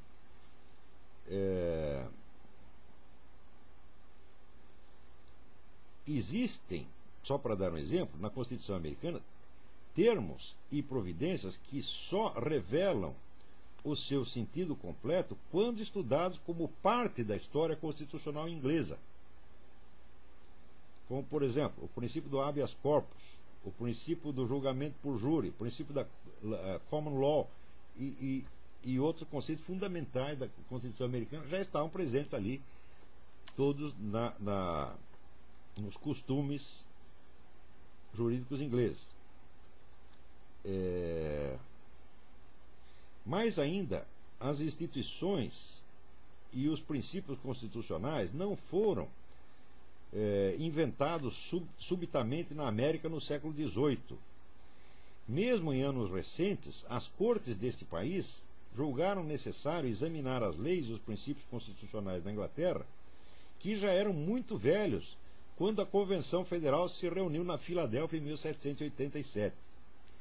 Mais ainda, as formas institucionais, enquanto distintas dos princípios gerais, foram o produto de um longo crescimento. Em certa extensão, os seus desenvolvimentos podem ser rastreados na história inglesa. Eles são, portanto, mais distintamente vistos nas colônias americanas. Quando essas colônias se tornaram estados, as suas instituições foram modeladas em larga medida pelas instituições das colônias, tal como tinham se desenvolvido nas décadas precedentes. Ou seja, quando as colônias se transformaram em estados, as instituições não mudaram, foram as mesmas que já existiam na colônia. Os forjadores da Constituição Federal foram, por sua vez, guiados pelas constituições estaduais. Eles não entraram na sua grande tarefa ignorando o passado. Eles não buscaram inventar aquilo que fosse novo e não testado. Ou seja, os pais fundadores pegaram os princípios constitucionais ingleses e as formas institucionais já existentes nas colônias e botaram aquilo no papel. Eles não estavam inventando uma nova sociedade. Eles estavam apenas unificando e sistematizando princípios já existentes. Então, isso não é um movimento revolucionário de maneira alguma. Para compensar, alguns movimentos que, vamos dizer, na cultura brasileira, na cultura popular brasileira, na mídia popular, e nos livros de escola, etc., são tidos como reacionários e antirrevolucionários, como, por exemplo, o fascismo italiano ou até o nazismo, são evidentemente revolucionários. Por quê? Porque vinham com a proposta de uma sociedade radicalmente nova que iria destruir todas as instituições existentes e construir tudo a partir do zero. No caso alemão, isso era ainda mais radicalmente revolucionário, porque as bases da nova sociedade a ser criada eram extraídas de uma ciência recente que era a biologia evolucionista.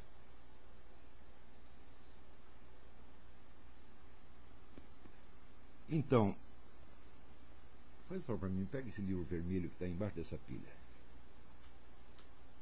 Vou dar aqui uma amostra para vocês. Olha, isso aqui é um livro recente, muitíssimo interessante. The Dictators. A Alemanha de Hitler e a Rússia de Stalin. Richard Overy. Richard Overy é professor de História no King's College, em Londres. E entre as conclusões que ele dá do exame comparativo das duas grandes ditaduras europeias do século XX, ele fala, a maior ditadura foi de Mao Tse-tung na China, mas está fora aqui. Então ele diz que um dos elementos ideológicos fundamentais que originaram essas duas ditaduras foi o chamado culto da ciência. O culto da ciência econômica, no caso do socialismo, e o culto da ciência biológica, no caso da Alemanha nazista.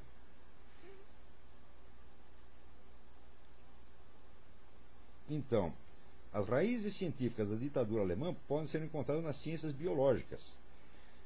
O desenvolvimento de uma biologia social popular no fim do século XIX, associado com o trabalho de Ernest Haeckel e de muitos discípulos, note bem que Ernest Haeckel não era um discípulo distante, ele era o segundo no comando da escola evolucionista, era o colaborador, ele e Thomas Huxley, que também eram racistas, eram os colaboradores principais de Charles Darwin.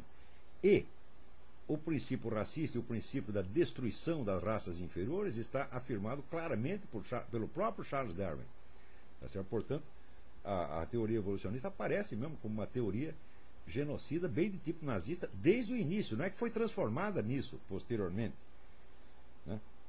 Para construir uma visão do mundo baseada em preservar a raça ou nação como uma espécie pura e exclusiva.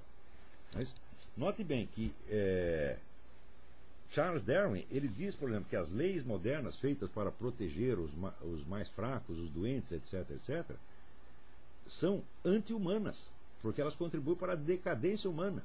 Então, para ele, o que tinha que fazer com os pobres, com os doentes, etc., deixar tudo morrer, porque isso favorece, vamos dizer, o melhoramento da raça. Isso quem inventou não foi Haeckel nem Thomas Huxley, foi o próprio Charles Darwin.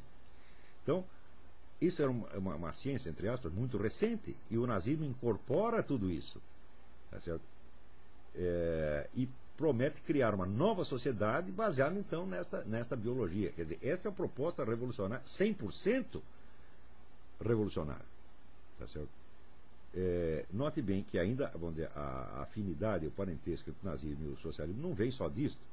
Vem também, vamos dizer, na área econômica, mais dois fatores. Na área econômica, o nazismo era evidentemente um socialismo, proclamado como tal durante toda a década de 30. Quer dizer, é um processo de estatização da economia. Apenas os nazistas e fascistas, que eram um pouco mais espertos em economia do que os comunistas, já tinham percebido algo que o próprio Karl Marx sabia que os comunistas pareciam ter ignorado, que é que a estatização completa dos meios de produção é impossível, que você tem que resguardar uma área de economia privada, senão a coisa não funciona. Eles sabiam disso. Então eles não queriam estatizar completamente a economia. Eles estatizavam 70% e deixavam 30% na mão de 5 ou 6 grupos monopolísticos, que por serem poucos fosse mais fácil de controlar pelo governo, colocando, como dizia o próprio Hitler, colocando o empresariado de joelhos. Tá certo? E o segundo ponto de afinidade é o seguinte, é que a Alemanha só se tornou uma potência militar capaz de ajudar o mundo porque a Rússia ajudou nisso secretamente desde 1922. Tá certo? Isso aí é uma coisa bastante comprovada no livro da historiadora Tatiana Bushuyeva, que chama The Red Army and the Wehrmacht, quer dizer, o Exército Vermelho e a Wehrmacht, que é o exército alemão.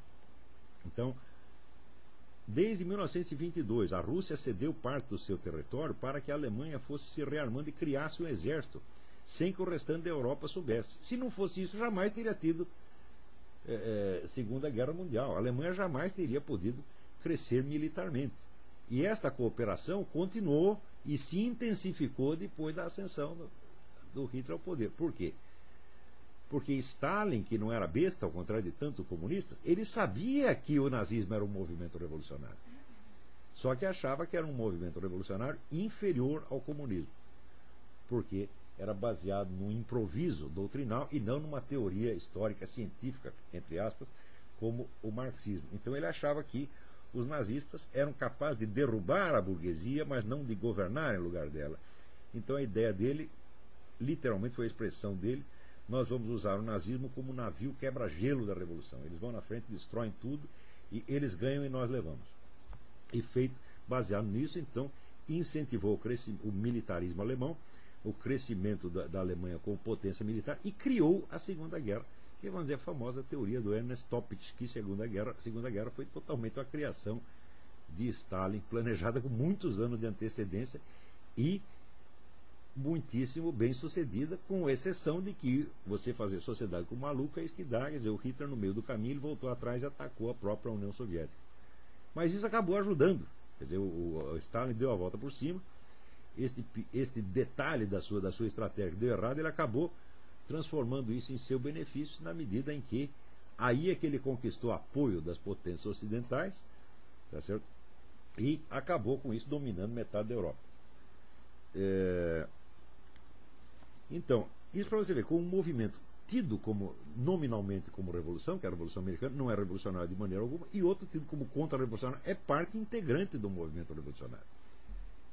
Essas distinções eu posso fazer porque aqui pela primeira vez nós temos a noção da estrutura permanente do movimento revolucionário, que permite captar a sua unidade ao longo de 4 a 5 séculos, tá certo? E permite distinguir o que é revolucionário do que não é revolucionário.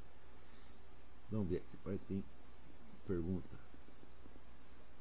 Pode-se dizer que o movimento revolucionário surge de uma interpretação errônea do mito do juízo final?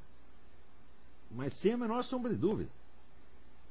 Mas, em primeiro lugar, o juízo final não é um mito. O juízo final é uma necessidade metafísica absoluta.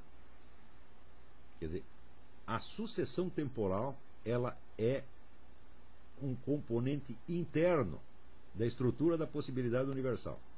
Ele não pode ser maior do que ela. Ele está contido nela. Tá certo? Portanto, vamos dizer, a sucessão temporal não é infinita.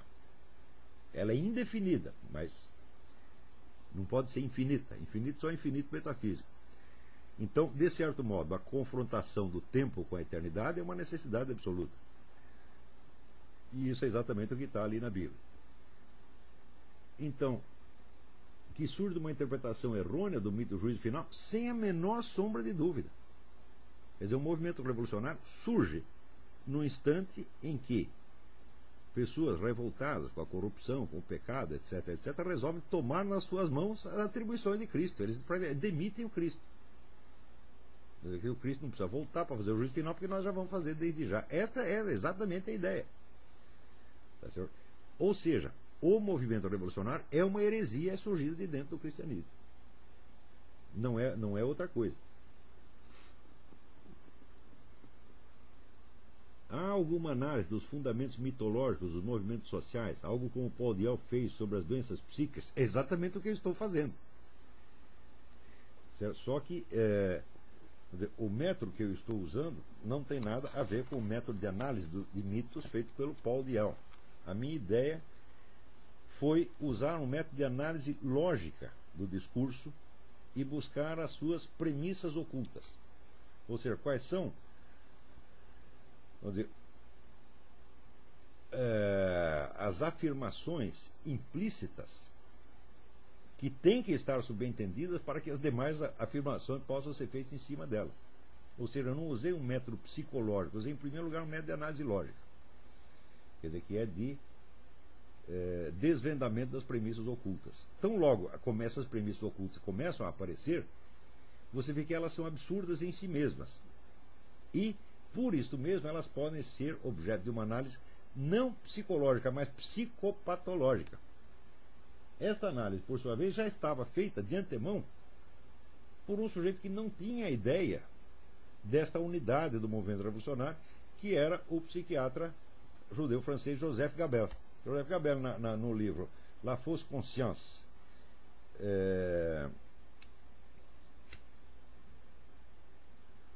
que é um clássico, ele já havia notado a perfeita identidade estrutural entre o discurso revolucionário, o discurso desses movimentos de massa e o delírio esquizofrênico. Ele disse, do ponto de vista lógico, é exatamente a mesma coisa.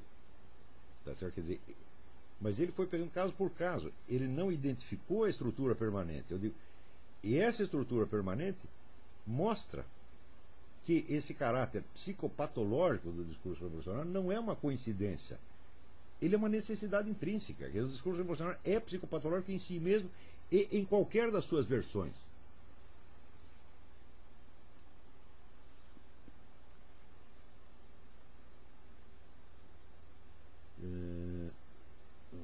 O entendimento de que o final dos tempos está fora do tempo não é consensual na teologia cristã. Essa posição é necessária para a sua análise do movimento revolucionário? Absolutamente necessária.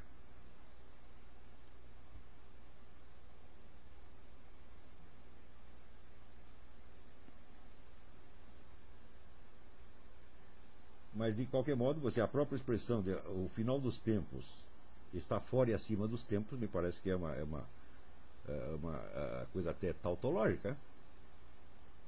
E se o tempo acabou, você passou para uma outra dimensão. Tá tá certo? E mais ainda, a ideia mesma de juízo final, quer dizer que é uma confrontação simultânea de todos os atos humanos, quer dizer, todos serão contados, pesados e medidos na mesma balança. Isso já contém a ideia da simultaneidade, ou seja, isso já é apenas uma imagem da eternidade, tal como definida por Boécio. Tá certo? Então não é consensual. Bom, eu não sei de alguém que tenha divergido disso, nem sei como, logicamente, poderia fazer para divergir de uma coisa dessa. Mas, você vê que a ideia. A revolução quer dizer exatamente um giro total, uma inversão total. Então, quer dizer, a inversão da percepção do mundo é a base do movimento revolucionário em todas as suas versões. Justamente por isso é que ele permite que ao longo dos tempos, vamos dizer, o movimento revolucionário inunde o universo, vamos dizer, com uma epidemia de mendacidade psicótica, acima de tudo aquilo que todos os mentirosos do passado e do presente seriam capazes de realizar. Quer dizer que não existe nada que detenha, tá certo, o revolucionário no seu ímpeto de inverter a realidade percebida, de dizer as coisas exatamente ao contrário de como elas se passaram. E isto, curiosamente, é o que dá ao discurso revolucionário muito do seu atrativo. Porque não é um atrativo ideológico e não é um atrativo idealístico. Tá certo? É um atrativo muito similar ao de uma droga, de uma proposta alucinógena. O sujeito adere a isto, não, vamos dizer, por um motivo consciente ou por um idealismo, como as pessoas imaginam. Aliás, a ideia de que a juventude é idealista e tal, é outra, faz parte também da ideologia do movimento revolucionário. Elas aderem a isso não por um motivo idealístico, mas por um atrativo psicótico de inverter a realidade. E isso coloca como se fosse vamos dizer, a negação da própria estrutura da realidade seria um ato superior ao da criação da realidade. É o famoso não dito por Satanás. Não aceito a realidade como é. Não é que eu não aceito esta organização social ou aquela situação específica. Não. Eu não aceito a realidade. Eu não aceito a existência. Tá certo? Tão logo o sujeito fez isso, ele está imbuído de um sentimento de grandeza, de engrandecimento realmente satânico. Tá certo? Agora, imagine esta oferta dada a qualquer pé rapado intelectual, tá certo? Qualquer pessoa intelectualmente lesada, como Emir Sader. Tá certo? Tão logo ele aderiu a esta negação, ele se sente engrandecido. Tá certo? E se esse senso de engrandecimento ainda vem, vamos dizer, com a licença para fazer todos os pecados, tá certo? Como Che Guevara, e ainda ser santificado por isso, fala, bom, é absolutamente irresistível. Mas é claro que é uma alucinação psicótica. Não psicótica no sentido. Schelling falava da doença espiritual, e essa expressão é usada até pelo Eric Fögel. Mas hoje em dia, no começo eu achava que era isso, mas hoje eu vejo que é doença psíquica em sentido estrito, é psicopatologia em sentido estrito, e a psicopatologia coletiva. E por isso mesmo, eu digo que o Papa João Paulo II tinha toda a razão para classificar a nossa época como uma época de demência coletiva. Não é somente uma doença do espírito, é uma doença da psique. É um distúrbio de percepção do tempo, de percepção da realidade, de percepção das relações sujeito-objeto, das relações de verdade e erro, etc. E justamente por ser esse distúrbio, justamente por ser esta coisa doente, é que se expande tão rapidamente e tão formidavelmente. Então, eu acho que com isso... Né? Espera aí, há uma pergunta aqui. Deixa eu... Você pode dar exemplo dos primeiros movimentos revolucionários? Houve um primeiro ou já surgiu como um? Não, dizer, olha, eu sugiro que você leia o livro do Norman Cohn. Aqui foi a pergunta se houve um primeiro movimento revolucionário, ou se vários primeiros. Eu acho muito difícil você datar um primeiro, mas houve uma epidemia de movimentos desse tipo, justamente a partir do século XIV, XV. Eu sugiro que você leia o livro do Norman Cohn, que se chama The Pursuit of the Millennium, A Busca do Milênio, que onde ele identifica, já nessas primeiras revoltas messiânicas, tá certo? Vários desses traços que estão aqui. Não nesses termos, como eu fiz, Aqueles certo. ingleses, John Wycliffe, aqueles que são os primeiros. Em mais ou em menos estavam todos comprometidos com isso. John Knox e outros, né? O Thomas Munzer, todos esses. Né? Quer dizer, quando no século XX o filósofo marxista Ernst Bloch reconhece a dívida do movimento comunista para com esses heresiarcas, ele está com toda a razão. Tá certo? Ele só não sabe que é, né, um maluco reconhecendo a dívida que tem para com outro maluco. Quer dizer, eles acham que é muito normal. Tá certo? Mas, vamos dizer, a patologia desse negócio eu acho que é facilmente demonstrável. Eu acho que basta essa exposição que eu fiz para você ver que isso é patologia mental mesmo, muitíssimo grave, tá certo? E justamente tão atrativa quanto as drogas.